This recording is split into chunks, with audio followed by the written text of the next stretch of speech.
So every time you add a new shot or scene to your storyboard project, you start with a new panel. And you can also add a new panel to any existing shot or scene. Every new panel will show up on your timeline with a default length of time. Now you can adjust that default time for all new panels to fit your own preferences, but don't worry, you also have the option to edit the length of every panel, shot, or scene anytime as you work. So let's start with taking a look at how to set a new default time and how to edit the time of any individual panel.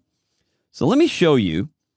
If we go to the end of this sequence down here, and I want to add a couple new panels, every time I click on this new panel, it's adding a 3-second panel every time I click on it. Well, that's too long. I don't work that way. So let's change this to 1 second. So let's go to our Edit drop-down menu, select Preferences, go to General, and the very first thing up on General, you'll see Default Panel Length. Right now it's set for 3 seconds. Now I can adjust this using my arrows, or I can type it in. So let's select it to 1 second, go down to the bottom, click on OK. Let's add another panel here. So let's take a look at our timeline. Up on the Add Panel icon on top, I'll click on it once. Yep, that's only 1 second long. I also have a keyboard shortcut. If I just click on the letter P, as in Paul, every time I click on it, I get a new panel. If that's too many, I can always delete it. Up here when you're looking at the new panel icons, the one with the minus sign, if I click on it, any panel that is selected, every time I click on it, will disappear. Now looking quickly at these icons, just so you know what we're doing up here, the first one, if you hover over it, you'll see it says New Panel. Second one will say New Shot, because I have this set for live action numbering.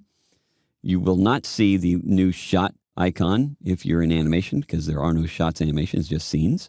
The next one over is New Scene, and we'll skip over the Smart Add, because I never use it. And then we can also have a duplicate a selected panel. For instance, I have this panel right here, and I want to duplicate it because I just want to have him blink or some other minor change.